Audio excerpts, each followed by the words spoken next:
Lakas ng hangin. So ito po yung umaga ngayon, oh. May kasamang ulan siya. Spring na po dito, tagtunaw. So punta tayong trabaho.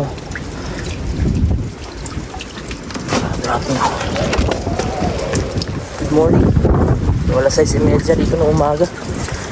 Medyo makulimlim pa at yan, malakas ng hangin at napakalamig. Spring dito mga kabayan. So ito po yung kaon natin, tinapay na niloto ni Mrs. May nilagang itlog. So ito yung kakainin ko pagdating dito sa may trabaho. Ito yung umagahan natin. Ganitong oras hindi ako ginaganahan kumain kasi bagong gising. Ang sarap matulog mga kabayan. Hindi pa pasok sana, pero wala, kailangan natin pumasok para mayroon tayong panggastos dito at makaipon. So maulan yung umaga. Spring na dito kaya panay ulan na naman, pero malakas yung hangin. Yung snow, ayan na po, manipis na lang, oh. Tinatunaw ng hangin at ulan dahil yung temperature ay 1 degree Celsius. Ayan. So may naglalakad pa rin, oh. Lalakad lang sila yung iba. Ito, naglalakad lang din to, oh. Sanay na sila dito. Ayan, lakad lang. Yung iba walang sasakyan.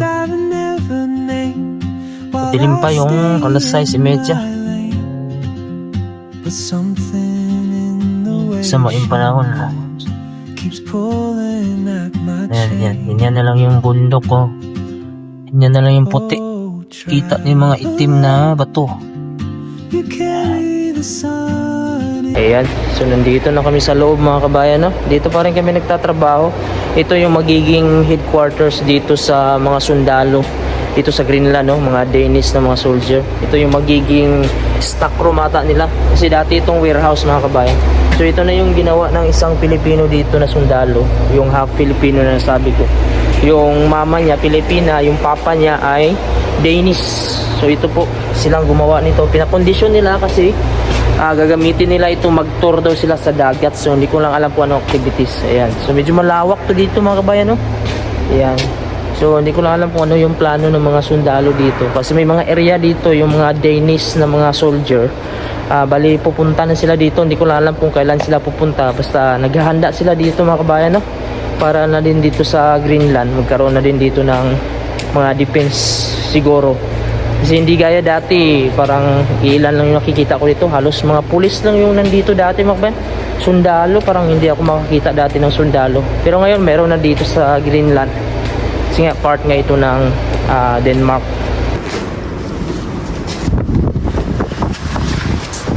Isa na yung hangin guys.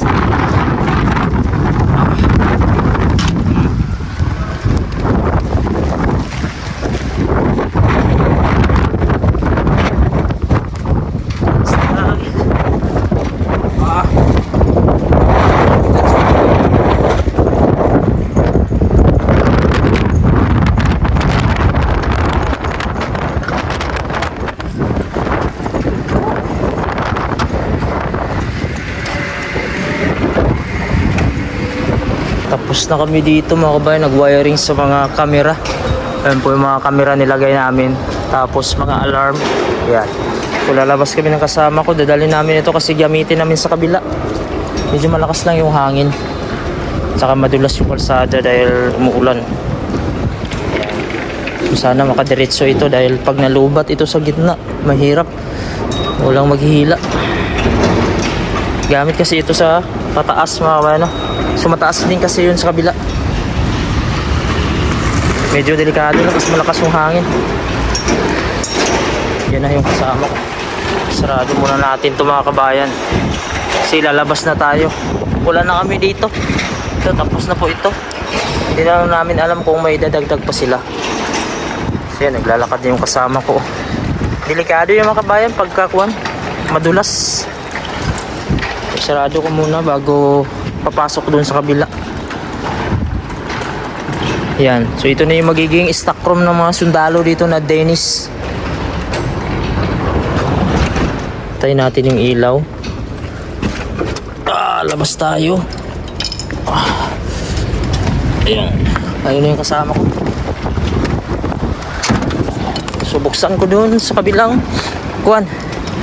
Ito, madulas yung kalsada kasi malakas yung hangin. Saan po dito sa kabilang warehouse, dito naman kami gagawa. Yung hangin yung lakas.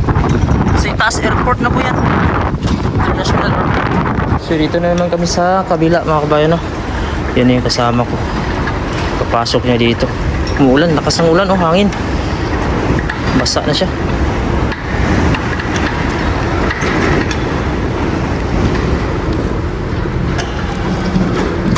Yan. Sige. Wala. Yun. Sarado natin kasi lakas na hangin, oh. Parang magiba yung pintuan. Ayun, pauwi na kami ng bahay mga kabayan. Mag-break muna kami tanghali. Tanggalin muna natin to. Medyo nag-yelo na kasi dito. Titigas kasi to.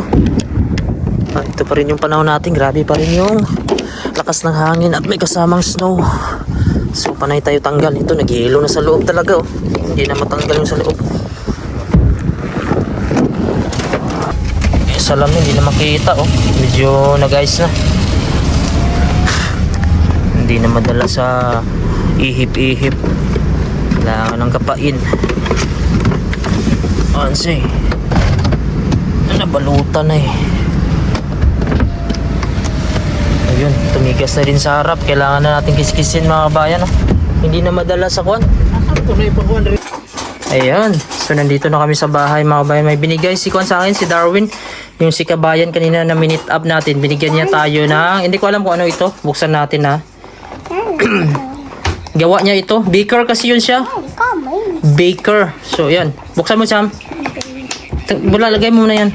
Come here, Maya. The lotion. Wow. Ano kaya to? Kuha ka ng kwan. Kutsara. Isang kutsara. Yan, oh. Masarap to pang kwan to. Sarap. Tikman mo. Sarap. Maya. Sarap. Gawa ni bro. Sarap. That's my... Ay, kailangan ko na ilagay sa rep. Oh, wala nang rep yan. Gutom na sila. Wala, Ayan. coffee. Wag nyo... Yan lang, oh. Okay man. Sarap na. Ilagay sa rep muna para mag-ano. Tigas. Hindi na. Mabuta ng rep yan. Gutom na yung dalawa, oh. Ilagay Ayan. na sa rep. Masarap.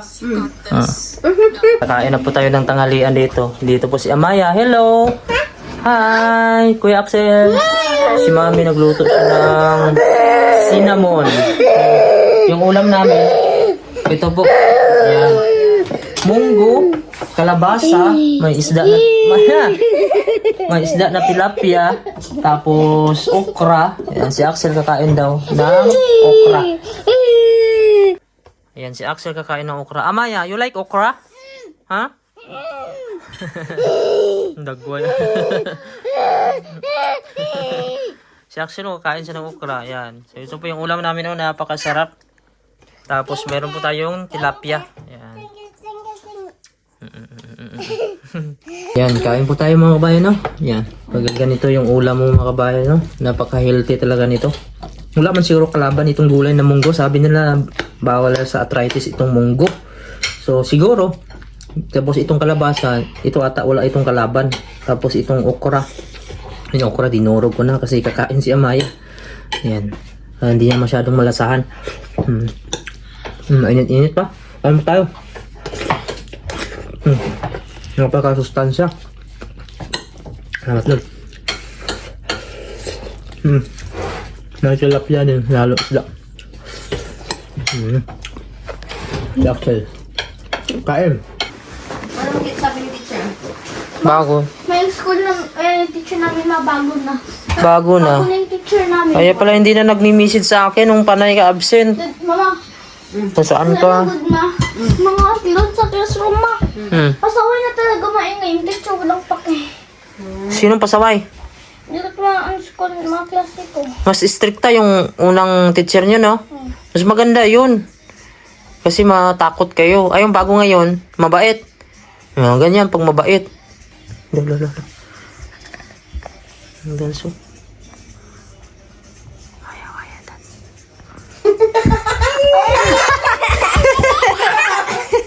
Nahiya.